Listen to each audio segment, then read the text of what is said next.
Hi,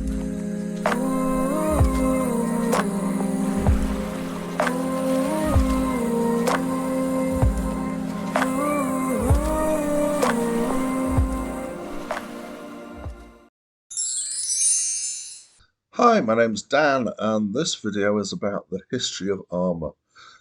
So it's part of a, a series of videos that I'm doing about the design of Armour for video games, which in turn is part of a larger suite of videos about video game aspects. And at this point in the subject of Armour for combatants in video games, I'm going to step outside of the fantastic and talk about the real world history of Armour.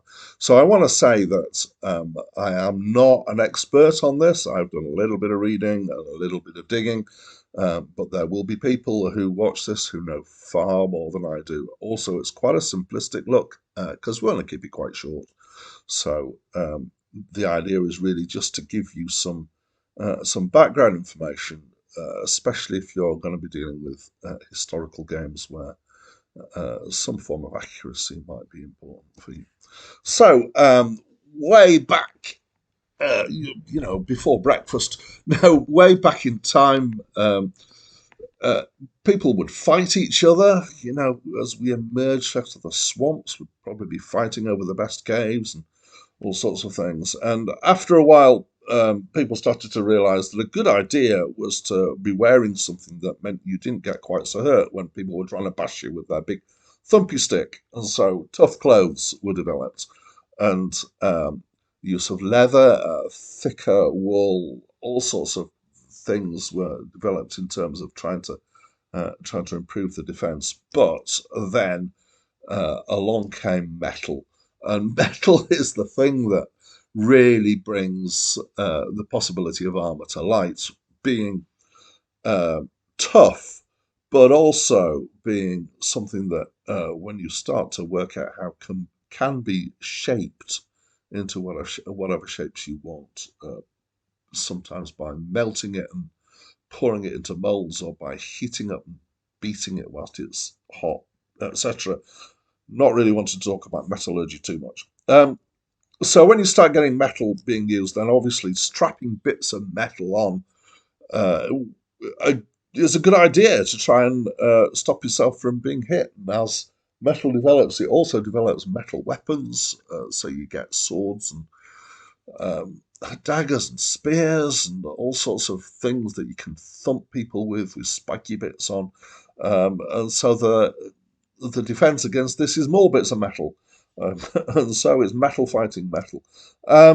Hats made out of metal, strapped on bits of metal, shields covered in metal, and some of the early styles of armor were basically a helmet and something to cover the bottoms of your shins, because they were the bits that were sticking out behind this great big shield that you carried around with you.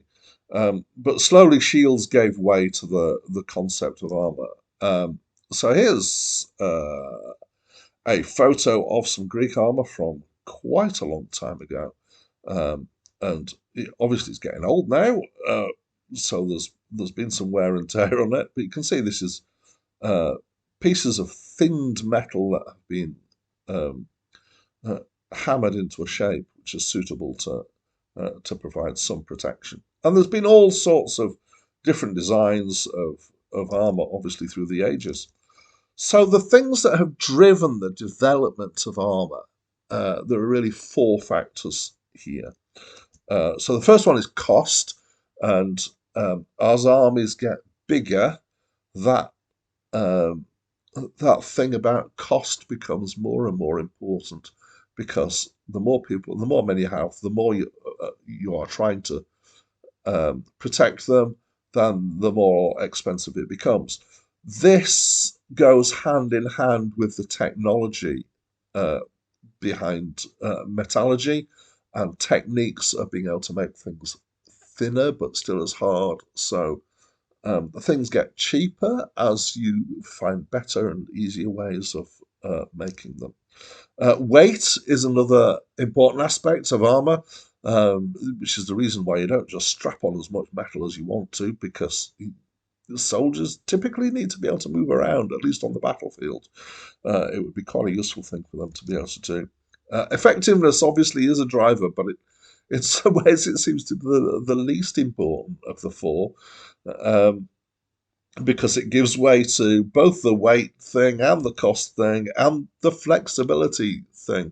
So if you just put somebody in a fixed metal suit where they can't move at all, then they might be fairly well protected, but they're not going to be able to attack anybody either. So being able to bend uh, knees, hips, elbows, shoulders, etc., um, was obviously an early challenge for the design of armor and trying to find armor that where it would be flexible and yet still cover the vulnerable parts.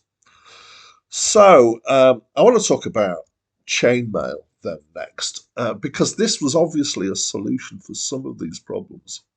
Um, the big advantage of chainmail is flexibility, and the fact that you can put this stuff on and you can still move around. Here's a picture of some chainmail. Might as well have a picture.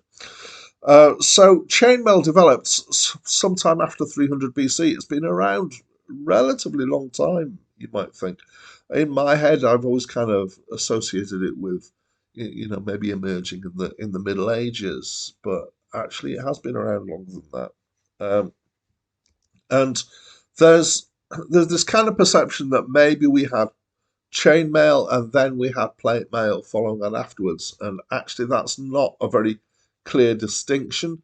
There is some truth to the fact that plate came into its own later. But for quite a long time, chainmail and plate mail were coexisted. And in fact, uh, sometimes you'll have armor that was a mixture of the two.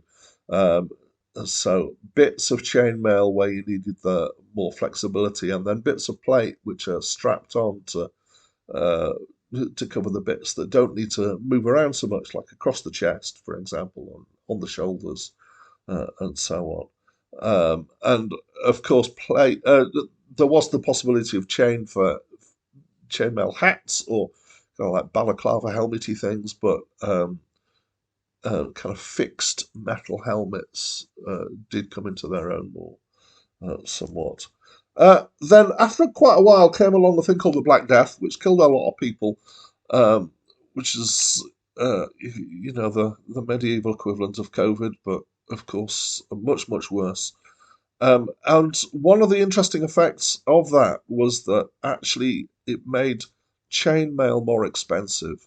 And the reason for that was because so many people died that manpower became more prohibitive um, than materials. And so having the materials to hand, also there was the development of new ways of pressing metal and some fairly automated hammers and things like that were starting to come uh, into the um, into the metallurgy, into the smithing business, the armoring business. Yeah, and chainmail, good as it is, takes a long time to make, and it takes a lot of manpower because you're making these individual rings and putting everything together.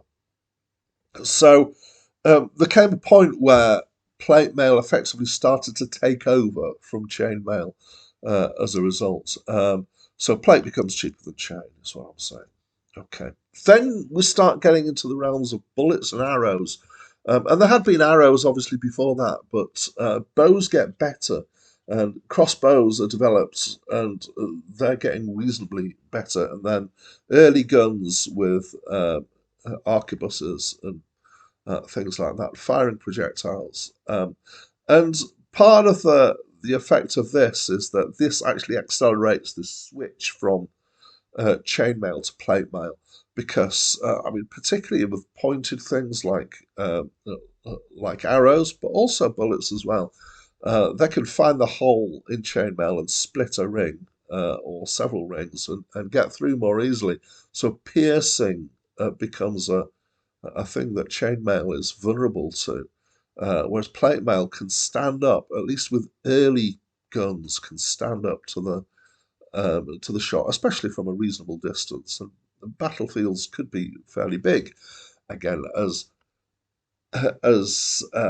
countries get larger, kings get more organized, the wars become bigger and the armies become bigger, and so battles become bigger, and the fields of combat increase in size considerably.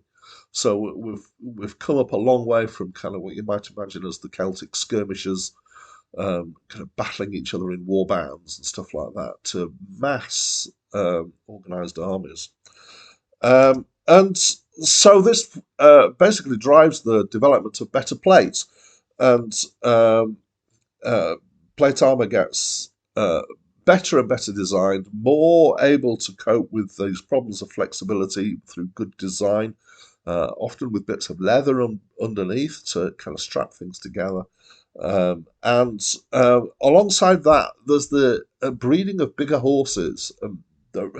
This seems curious, but the reason why this is important is because as the plate mail gets better but also thicker, it becomes heavier. Um, and so full plate mail armor starts to become the realm of the knight on horseback.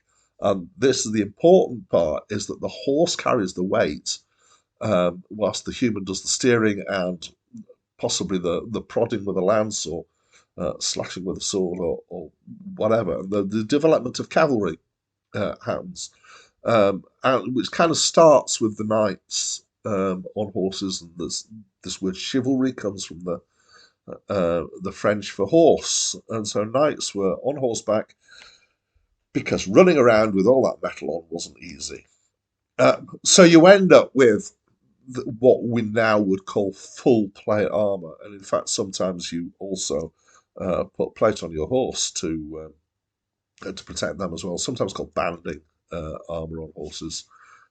So we got another picture here, and this is kind of what we imagine knights in armor look like, and uh, these are similar as they might be for jousting tournaments, but in warfare and combat as well. And they were the elite troops, and they were kind of they really had a big impact on what was going on. Um, However, the improvements in guns, especially, and along comes the musket, and I've done a whole video on the history of guns, so go find that if you want to know more about that. Uh, mean that eventually armor has reached a tipping point where it can't really get much better, but bullets are getting better and guns are getting better, and guns start to beat armor. So the armor then at this point starts to disappear. It takes a very long time to do so, and even up till the start of World War One, you've got officers who are on horseback with armor on, sometimes fairly simple armor. But the moving troops about becomes more and more important. So guns are getting better, armors are getting larger, so it becomes more and more cost prohibitive to outfit them all with armor. So slowly bits of armor get dropped. And of course, mobility also becomes a key. It's no longer the situation in war where you basically have a castle and an army comes very slowly across ground and comes and camps around the castle, and then you might have a battle, or you might have a siege, and there's all sorts of things that can happen. And as things progress towards the kind of Napoleonic era, mobility of armies becomes a hugely important factor. Um, and so the armor that slows them down, and incidentally isn't as good as or helpful as it used to be, because of guns and bullets, and big things like cannons and stuff are getting rid of the concept of castles and those kind of defenses as well in the larger arena of things. So eventually, armor basically disappears for a while. You kind of have helmets. We get into World War One or World War Two, you still got helmets, but mostly your armies are now just wearing uniform. And that's come through from that kind of last 500 years or so in the development here. But strangely, we're now back to armour because we've got new materials.